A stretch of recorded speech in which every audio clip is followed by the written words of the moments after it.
in the life of Herod within about a year of his death at the latest. So Jesus would have had to have been born by 3 BCE if Luke chapter 1 is historical.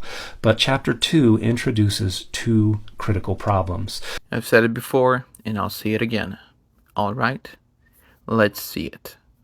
First is that the author needs to get Joseph and Mary from Nazareth down to Bethlehem so Jesus could be born there in fulfillment of prophecy.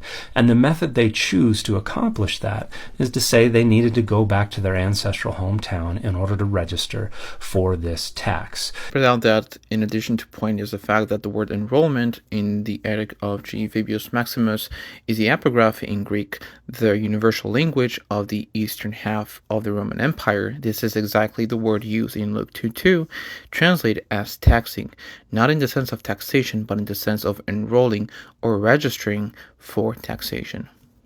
Here's the first big problem. Rome conducted a lot of censuses. They absolutely never required people travel to their ancestral hometown to register. They registered in the towns where they lived and worked. Not only The same purpose also confirms that Luke's assertion that a man had to bring his family with him and travel to his place of ancestry in order to be properly counted by the Roman authorities, which refers to Luke 2:5. The document reads, I registered Placiplius, the son born to me and my wife Thasus and Thalopis in the 10 years of Tiberius, Claudius Caesar Augustus, Germanicus Emperor, and requested the name of aforesaid son, Placippus, be entered on the list. So this is something that was pretty seen as custom, and this actually reflects really well to what happened with Joseph, Mary, and the Lord, baby Jesus.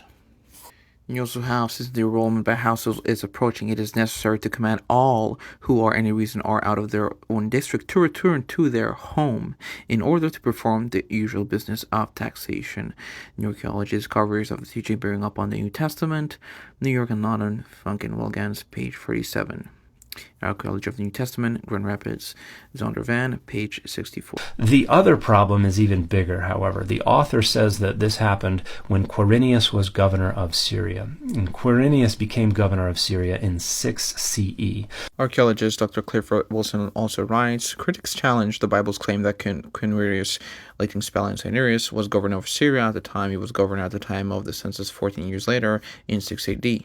But it turns out that he was also high official in central Asia Minor in 8 BC, actually being in charge of the army in Syria.